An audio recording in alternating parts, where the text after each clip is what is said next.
Assalamualaikum warahmatullahi wabarakatuh. Perkenalkan, nama saya Nanda Toino. Baik, di sini saya akan menjelaskan materi tentang hakikat pembangunan nasional yang multidimensional.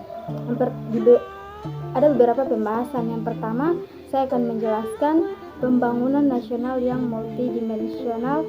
Pembangunan adalah upaya multidimensional yang meliputi perubahan pada berbagai aspek termasuk dalamnya struktur sosial, sikap masyarakat, serta institusi nasional tanpa mengesampingkan tujuan awal yaitu pertumbuhan ekonomi, penanganan ketimpangan, pendapatan serta perluasan kesempatan kerja.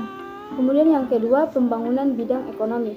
Pembangunan ekonomi adalah suatu proses yang bersifat multidimensional yang melibatkan pada perubahan besar baik terhadap perubahan struktur ekonomi, perubahan sosial, mengurangi atau menghapuskan kemiskinan, mengurangi ketimpangan dan pengangguran dalam konteks pertumbuhan ekonomi.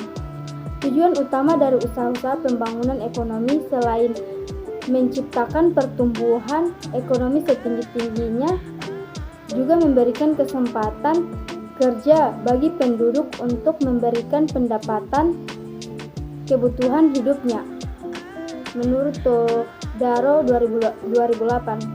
Kemudian yang ketiga, pembangunan di bidang sosial budaya. Pembangunan sosial budaya adalah suatu proses perubahan sosial budaya yang dirancang untuk meningkatkan taraf hidup masyarakat, di mana pembangunan dilakukan saling melengkapi proses pembangunan ekonomi. Kemudian yang keempat, pembangunan bidang pertahanan dan keamanan. Dalam Undang-Undang Dasar 1945 Pasal 27 Ayat 3 dinyatakan bahwa setiap warga negara berhak dan wajib ikut serta dalam upaya pembelaan negara-negara.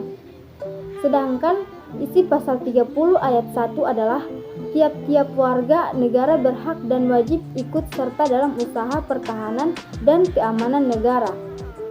Berdasarkan lampiran isi pasal 30 ayat 1 dapat disimpulkan bahwa warga negara wajib ikut serta dalam mengupayakan usaha keamanan dan pertahanan negara seperti yang disampaikan dalam Undang-Undang tentang Pertahanan Negara. Sistem pertahanan negara adalah sistem pertahanan yang bersifat melibatkan seluruh warga, wilayah, dan sumber daya nasional yang ada. Baiklah, hanya itu materi yang bisa saya sampaikan. Lebih dan kurangnya saya mohon maaf.